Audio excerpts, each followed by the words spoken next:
So I'm just doing a live video. We're going to do a little question and answer session. If anybody's out there and has doggy questions, go ahead and type them in the comments and I will answer your questions. So, but if I don't have any questions, then I'm just going to kind of, hang out. I'm just doing a live video. We're going to do a little question. Does anyone want to join? Anybody want to join this party? Hanging out in my office drinking wine.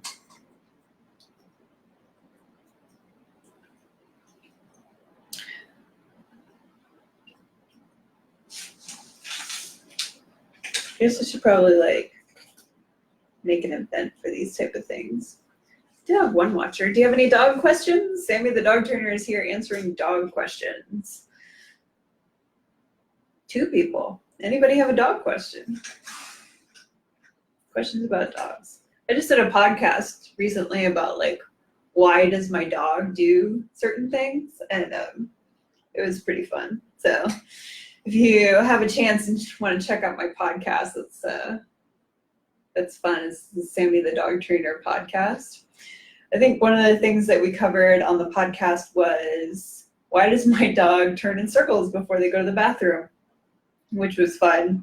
Because it's like this old wives' tale that dogs always point north when they go to the bathroom. But if that's the case, then 90% of the dogs that I've ever seen have been broken. Like their magnetic compass is just off or something. Because they don't even point in a consistent direction, much less north. So if you were in a survival situation and you were hanging out with your dog and you're like, I'll just wait till he poops and then I'll know which way is north. That's not a thing. No. But they think that the dogs circle just to kind of clear the area, because when they're pooping, they're very vulnerable. And so it's to check around for any threats, to kind of move their feet on the ground to chase away little critters or snakes or whatever. And, just to secure themselves right before they make you vulnerable, which is actually why they think that they watch their people too when they're going to the bathroom. Sometimes stare at you while they're going. It's really weird. They think it's because it makes them feel better because you're watching out for them while they're in a vulnerable position. Although there are some dogs that aren't like that. I call them bush poopers. They like to go hide in the bushes and they want their privacy, which is funny because most people are like that, except for, I guess, I don't know. There might be some people that aren't, but I mean, yeah, that's awkward. So 2 types of dog poopers. The ones that 3. There's the ones that they just can't hold it anymore and it just comes out while they're walking, which is funny. And then there's the poop walkers, which they kind of scoot around while they're pooping. Talking about poop a lot when you have a dog, I don't know.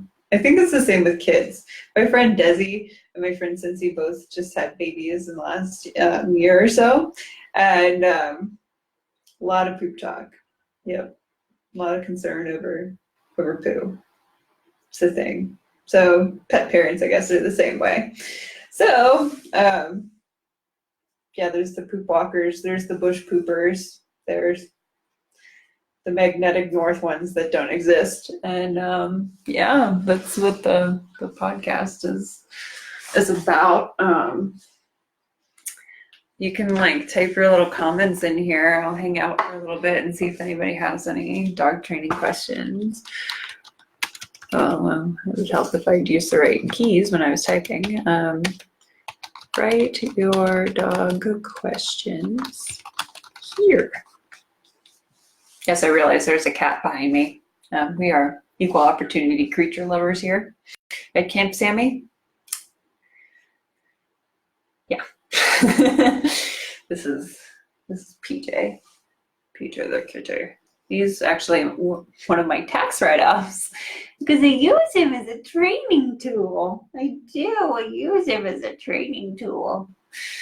He's AKA bait. No, he's not bait, but he does help doggies learn how to interact with kitties and how to be respectful of kitties. Look at that kitty. Oh, it's so cute. He's like, oh my gosh, what's going on? I don't even know.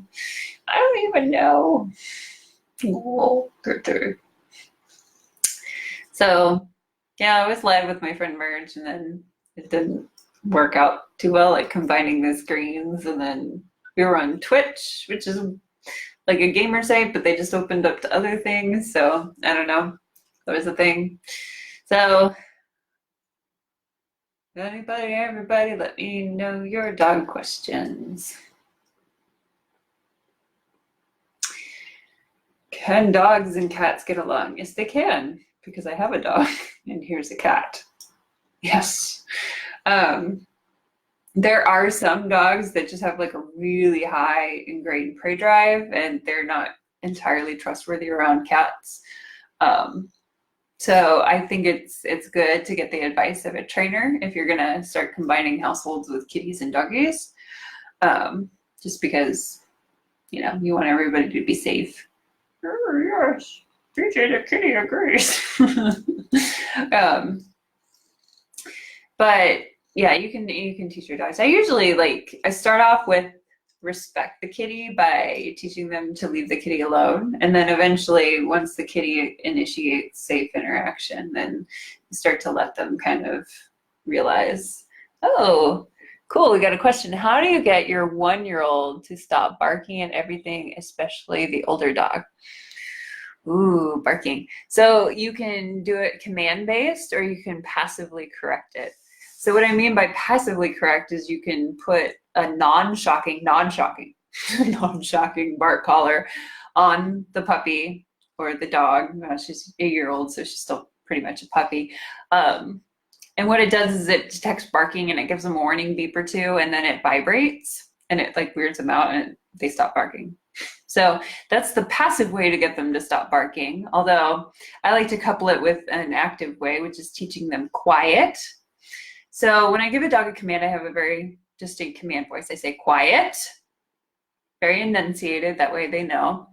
And then if they keep barking, they get corrected. So some corrections I like to use for barking, sometimes like I'll use a little squirt gun and like they'll like burr, burr, and you say quiet, and they go burr.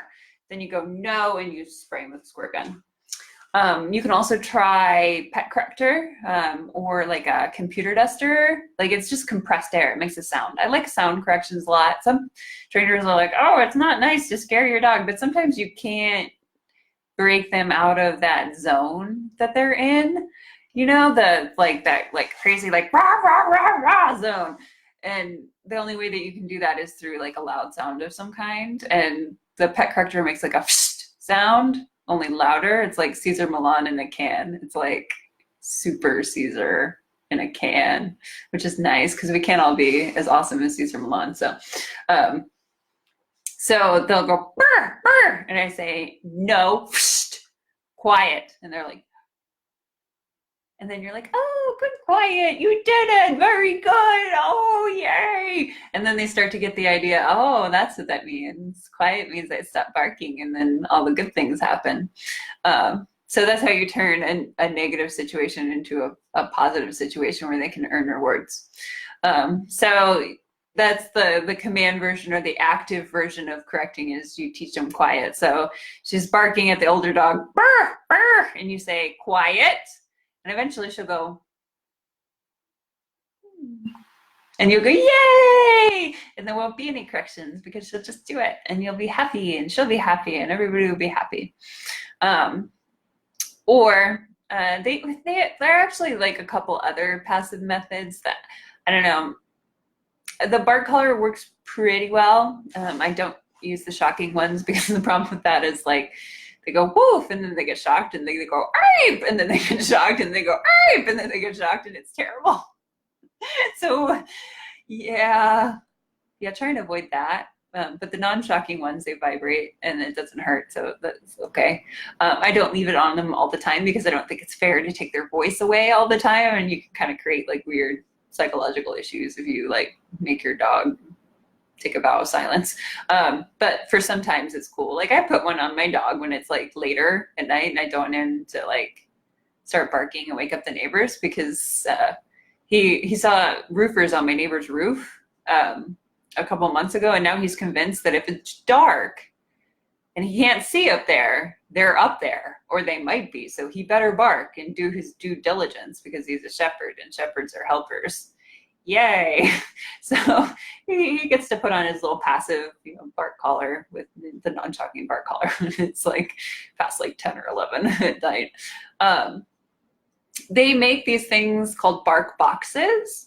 I've seen them work on like maybe 60% of dogs, and the other dogs, like they just bark right through them. It kind of depends on your dog. So when you're training your dog, you have to tailor your training to your dog, because every dog has a different personality. They have different proclivities.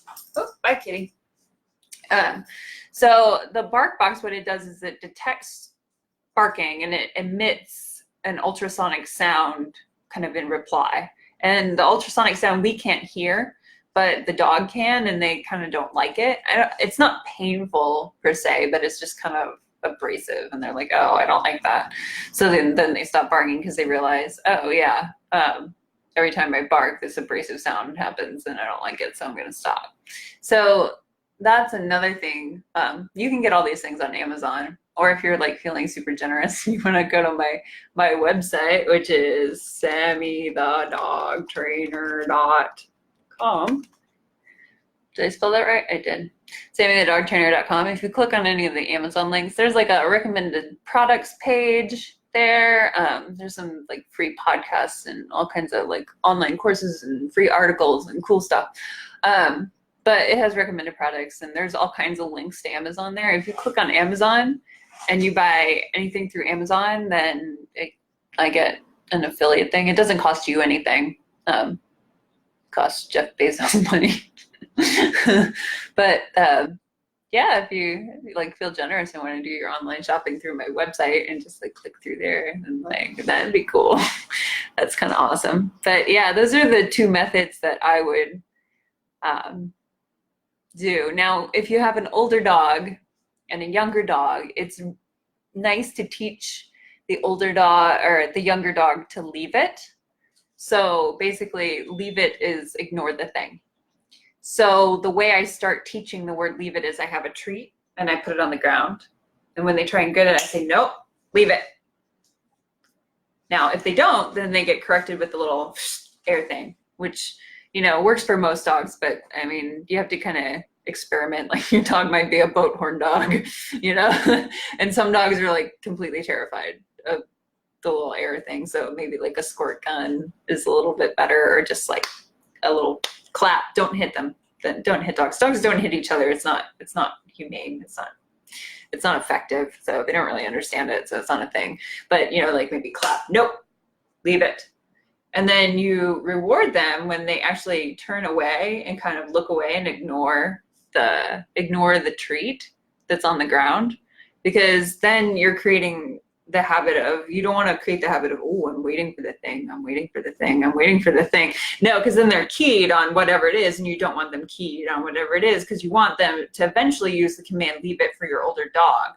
So puppy is like, rah, rah, rah, rah, oh, and you say, puppy, leave it. And then my dog is actually in the room here right now, and he's like getting nervous. He's like, I don't know what I'm leaving. I don't know what I'm leaving, Mom. And then, so then the puppy will know what that means, and then they'll know, oh, if I don't leave it, whatever I'm focused on at that moment, I'm going to get corrected. So I better leave it alone. And like sound corrections are the bomb, because they don't hurt your dog. They make you have a lot of authority. We can't all be like class A dog handlers. I mean, some people just like, they just don't have the personality for it. So I am a big fan of tools, because we have thumbs and we can make technology, and it's cool. So yeah, the compressed air is pretty effective for a lot of dogs. It actually doesn't work on my dog, but he's weird. He likes, or he doesn't like, he's totally offended by party favors. So party favors are like, you know, those ones you blow and they have a snaky tongue. They don't even have noise. They just snaky tongue. He's like, oh my God, it's the worst thing in the world. So when we're doing our leave it exercise, you know, I'd say, Woofo, leave it, which he does really well now. But in the beginning, if he didn't want to leave it, then no, snaky tongue. And he'd leave it. And then he'd go and he'd leave it. I'm like, oh, yay, you did it very good, yay. And then you always pick the thing up off the ground and then you give them a treat from your hand. So whatever it is they're leaving, you always want to reward them from your hand. You don't want to let them grab it off the ground because that gives them the idea that eventually they can grab it. So if you're teaching them to leave it, you want them to leave whatever it is alone. Like I use it on my cats. I don't want him to think, well, as soon as the exercise is over, I can grab the cat, because that's not a thing. So those are kind of like the ways that I would go about the barking with the older dog. And the older dog is actually going to like you a lot better too, because they're gonna realize that you have authority and control over the crazy puppy, and they're gonna be really thankful because they're like, oh, okay, mom's in charge of the situation. Like, we're cool. All right, I don't have to. Because if your older dog thinks that they have to solve the situation on themselves, then sometimes you run into issues like, you know, just like excessive use of force and stuff. Because like dogs should interact. And your older dog should be able to go, rah, you know, leave me alone, little puppy. But you don't want to end up in a situation where they feel trapped and the puppy's not going to leave them alone and they feel like they have to lash out and actually cause damage to the puppy, because that's no good. So you want to obviously be in that leadership position, refereeing, making sure that older dog like is being respected when they grouse at puppy and say, hey, leave me alone. So like you have to make sure that dynamic is there, because if you lose that dynamic, then there's chaos, and chaos is not usually good when the dogs are deciding what's gonna go down. So Jackie, I hope did that kind of answer your question? Do you have any other questions? Or I'm just kind of, oh, my Schitzen trainer, he's there, he's joined us. Hi, Justin. Hope you guys are doing good. He's also an awesome dog handler. I learned a lot from him. So, Jackie. I mean, I can just keep talking about barking all day long. You know, some breeds of dog don't actually bark. They like yodel or howl or whistle or whine, and like they have all kinds of like vocal noises they make, but they don't really bark. Like Malamutes are like that. I mean, they can, but usually they're like, whoa, they're yodelers. Basenjis are like that. So there's certain kind of like certain breeds of dog that don't actually bark, but that doesn't mean they're silent. Which is, yeah, I would not, don't be fooled. Doesn't mean they're silent. Well, haven't heard from Jackie again, so I assume I answered her question. Hopefully. So, anybody else have questions? Dog training questions. I'm just gonna sit here and hang out in my little office area here. Yeah. Answering questions. Making the world a better place, one doggo at a time. It's a mission. I had a lesson this morning with a corgi. Her name was Ruby. She was really cute. Of course, I mean, like, I don't know a single corgi on the planet that isn't cute.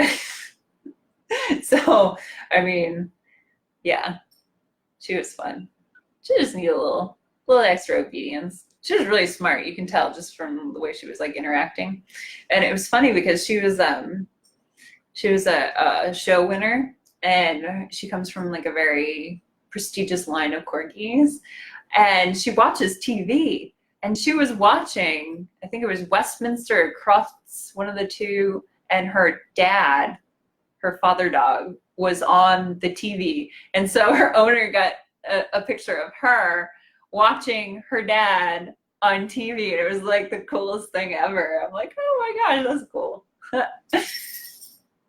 All right. Any other questions? Más cuestiones. That's not a word, is it? I don't think it's a word.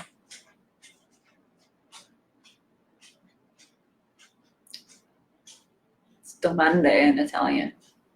Più domande. But the only people that speak Italian are Italians, really. So. I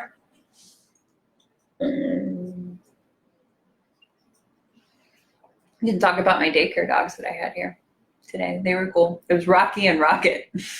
Yeah, Rocky and Rocket. Both boys. Although you would think like Rocket could be like a girl name, but it's not. She just ended up rescuing Rocket later.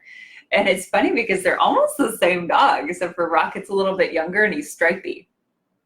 And so they were just like wiggling around, really happy dudes, just hanging out, like hanging out with my dog, like woo, partying all day. It was cool. But yeah, Rocky and Rocket. I don't know how they don't get that mixed up, like, because it's very similar. But I guess it's maybe they wait and listen, or they just all do it. I don't know. Dogs are like that. Sometimes people ask me, like, if you adopt a dog or you get a new dog, like, can you change the dog's name? Like, because I guess with kids, maybe it does things with them. I don't know. I had a cousin that changed her name and she's fine, but I don't know. Dogs, yeah, you can change their name. They'll just start responding eventually to whatever it is you call them. Like Woofo, he knows that's his name, but he also like responds to Woofles and baby dog. So they're actually quite flexible as far as like the naming thing. I don't know what our dogs call us though. That's an interesting question. Like, what do dogs think of us as? Like, I mean, if I were to narrate a dog, I would be girl or human. But like in their brain, what are we actually? Are we a smell? Like a combination of like visual and scent and sound, maybe? I don't know. It's really interesting to think about. Like, what is the picture of you in their brain and what did they call you? Saw that on Pinterest. What does my dog name me? What has my dog named me? Yeah. And I thought that was profound, but then I thought it was profound because I'm a dog trainer and probably have too much time on my hands. Anybody else? Any questions? Jackie?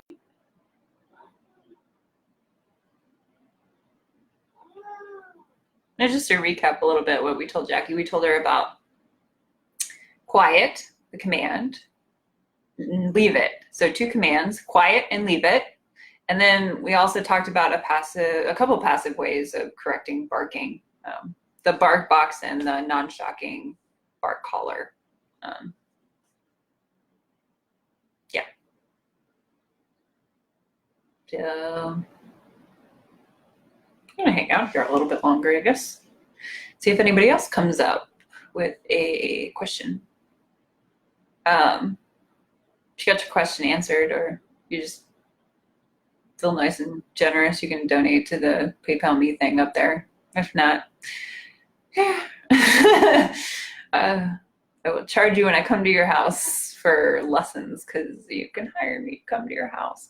I'm actually working on trying to make like a traveling dog series where like I can go and give dog training lectures and answer questions like this, like in a sort of like lecture forum where people can learn the basics of this is how you train dogs and this is problem solving and this is, you know, handling skills and like do like a workshop. But I'm not exactly sure like how to advertise that because I was in the military and then I was a dog trainer. I don't know. Like that kind of thing is just like, I don't know. What kind of a person sets you up for that? Like who actually does that for you? Like who is what job title of the person is it that like says, okay, go here and give a talk here, and okay, go there and give a talk there. I don't know. I don't know. But I would like to be able to go on the road. I'm going to try and flip some flyers out when I go home for Christmas and see if anybody wants to do a couple lessons when I'm there, just to brush up on their dog training, and to want to have a lesson with Sammy the dog trainer, Dr. Sammy. I'm getting used to that, having Dr. Sammy. Yes, that's the cat behind me. Same cat. He's hiding, hanging out.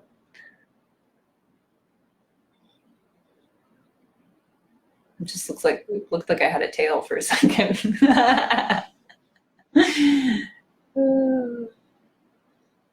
Yeah. Yes, I have 2 cats, courtesy of my ex-husband. So that's but I love them and I wanted them and they're mine. We're equal opportunity creature lovers. Aww. This is my tax write-off. He helps me with training. He helps teach the doggies. Yeah, you help teach the doggies. Okay. Yeah. So, what else? What else do we want to know about? You can just watch my cats knuckle me, which is cool too. I mean, whatever floats your boat. Oh. Yeah, it's just a Wednesday night, doing a little dog trainer talk. There's your cat, right here. So, talked a little bit about some commands. We talked about some weird pooping behavior. Yeah, it's been a party. It's fun. I'm gonna stay on for like a couple more minutes, another minute or so, and see if anybody else comes up with any questions. If not, I'm gonna sign off, and I'll see you guys later. But if I can move, this cat might let no. I am a pillow. That is my sole purpose in life, is to be a pillow. Yeah. I have my little board back here that I can use to I can draw you pictures and stuff too. Maybe we'll do that next time. That'd be fun. Yeah. Yay. So hopefully we answered Miss Jackie's question.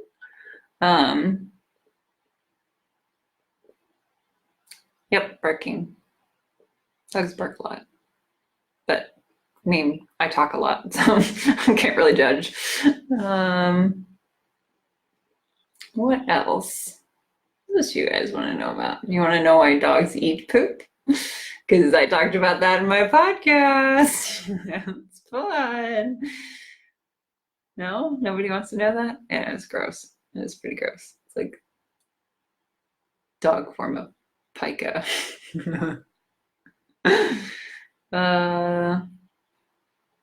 Yeah, maybe I'll just do an entire talk about why dogs eat their own poo. Cooprophagia. It's a thing. It's gross.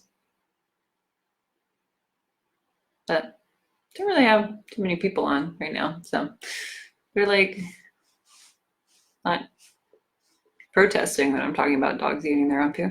They actually do it for a couple of reasons. The first is medical, which is important to know.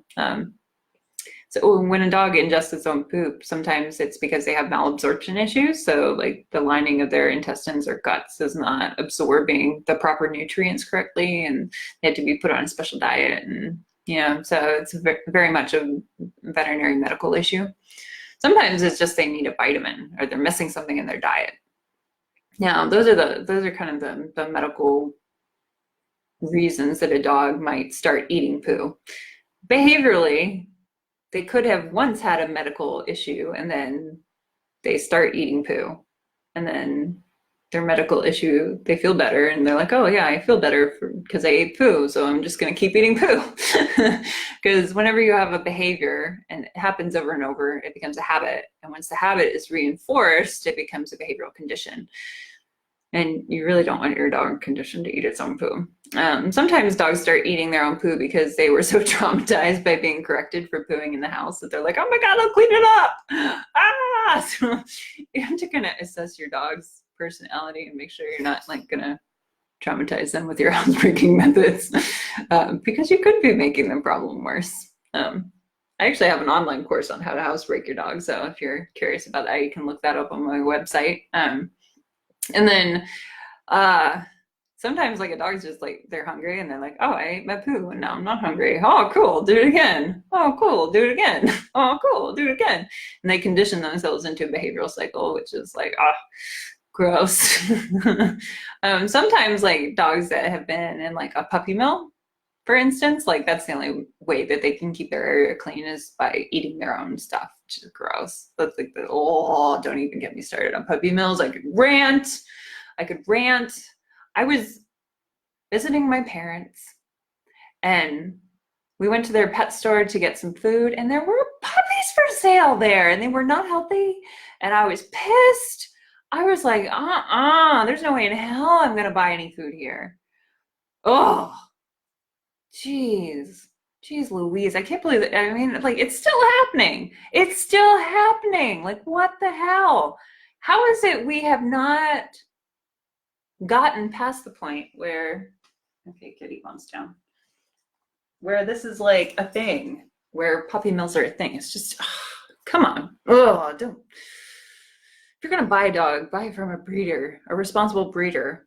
And actually, I should probably make a blog post about that. I should probably tell people about like the traits that you would look for in a good breeder, because there are definitely some red flags and there's definitely some like, oh yay, good, checkmark boxes for a good breeder. Actually, the dog I worked with today came from an excellent breeder and it was nice talking to a lady. It was just like refreshing.